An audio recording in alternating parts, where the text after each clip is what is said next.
No programa Momentos com Cristo, esse é o momento de ouvirmos a palavra de Deus. Abra o seu coração e ouça o que Deus tem a dizer. Senhor, eu sei que estás presente em minha vida.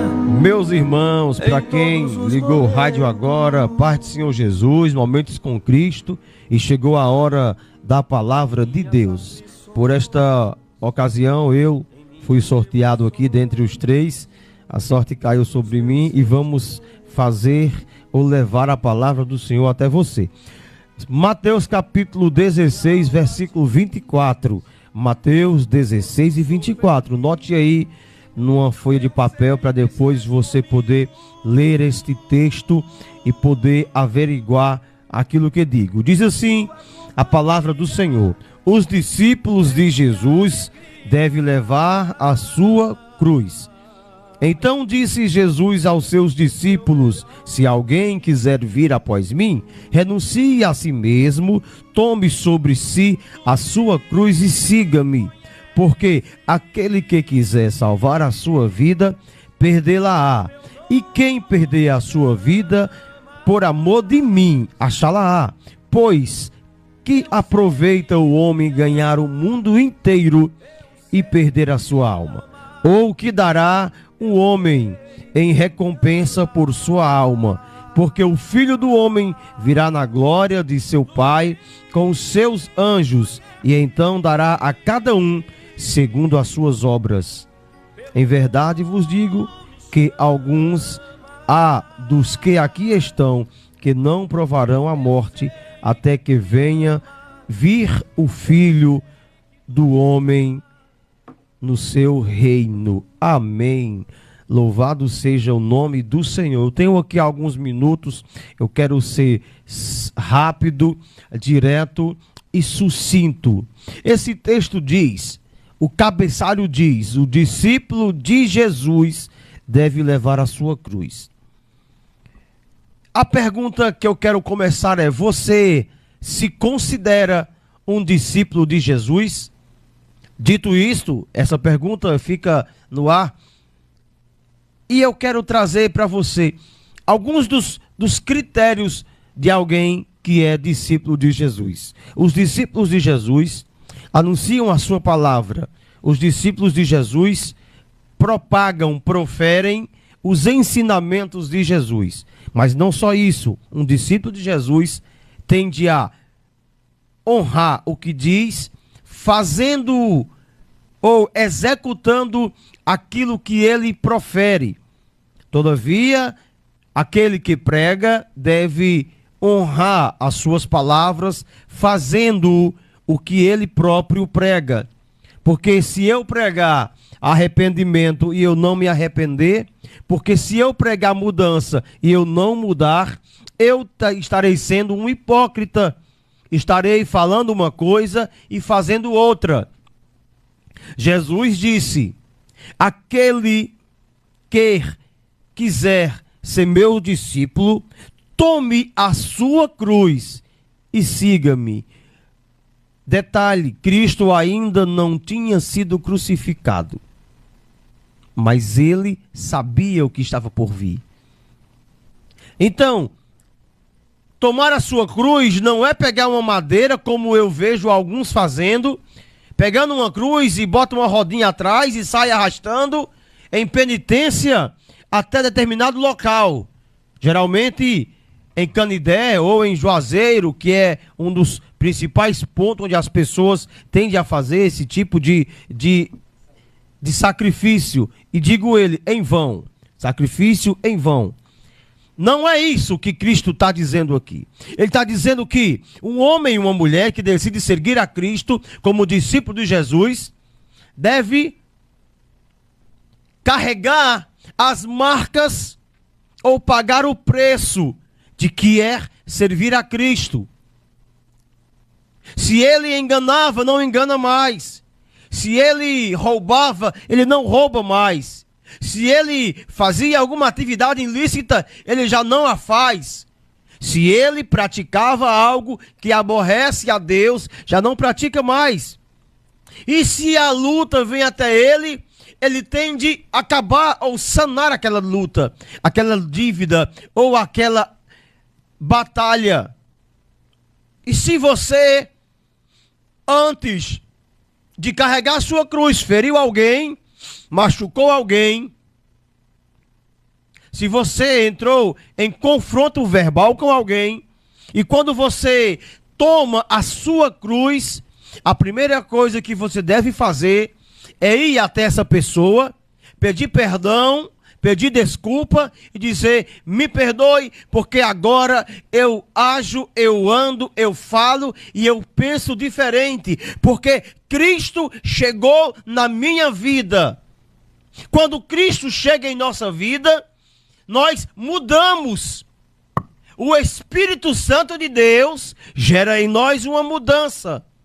Gera dentro de nós uma mudança. A mudança começa dentro de você. Não precisa ou não se preocupe em, primeiramente, mudar o seu cabelo, mudar as suas vestes, mudar a sua aparência. Primeiramente, você tem de mudar o seu interior, porque a verdadeira mudança começa de dentro para fora, não é de fora para dentro. Você se engana achando que apenas aparentar ser discípulo de Jesus é o suficiente, porque não é. Alguém que de fato encontra a Jesus, a mudança começa no seu interior. Começa nos seus pensamentos, começa nos seus sentimentos, para depois externar para o seu exterior.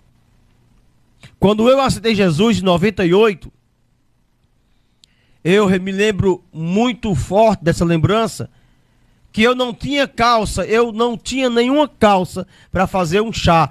E o meu dirigente na época, eu tinha apenas 10 anos de idade. Ele disse assim: a partir de hoje, você não pode mais usar short.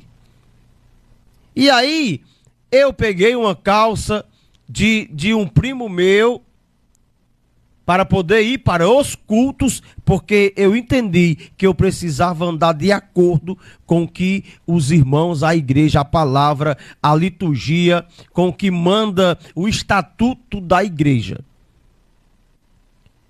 E então eu tinha essa única calça. E eu levei uma queda de bicicleta. E eu rasguei essa calça. E isso me entristeceu, porque eu pensei: rapaz, eu só tenho essa calça e agora eu rasgou. Alguém podia dizer assim: rapaz, pois não vai mais para o culto não vai mais para a igreja não.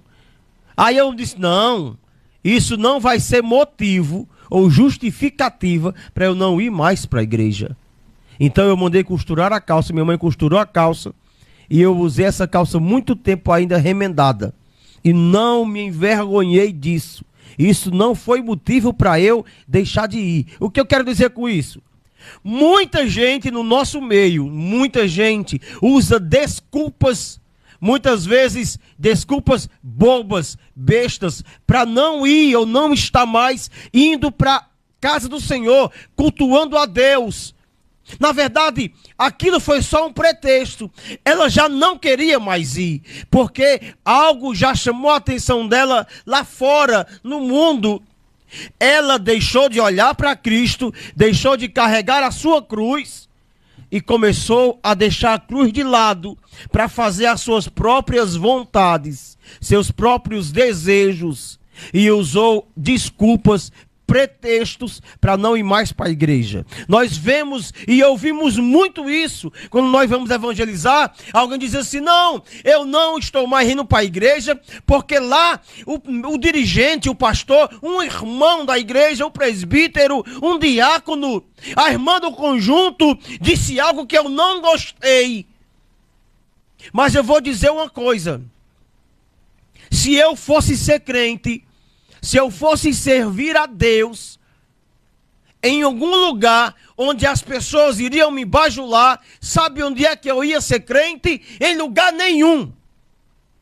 Não existe nenhum lugar que você vá julgando ser um lugar perfeito para servir a Deus, que não é.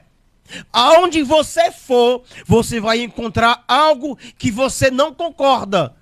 Mas não é motivo para você sair ou deixar de congregar, deixar de estar fazendo parte do corpo de Cristo.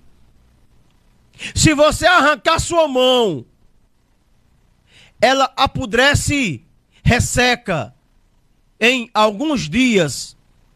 Porque o membro não sobrevive fora do corpo. O membro que não está enxertado no corpo, ele não sobrevive, porque precisa do sangue circulando para que haja vida. O sangue de Cristo é quem nos dá vida. Se você não estiver congregando em alguma igreja, fazendo parte do corpo de Cristo, você irá morrer. Entenda uma coisa, se um animal se separa do rebanho, ele fica vulnerável. Ele fica fácil de ser tragado por algum predador, porque ele está sozinho. Não se afaste do rebanho do Senhor, porque o lobo devorador, ele está sedento para te devorar, para tirar sua alegria, a sua essência, roubar o seu sorriso.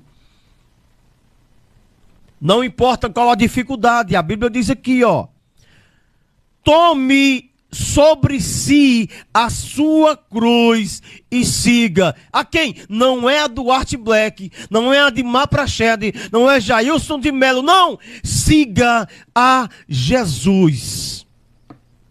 Porque Jesus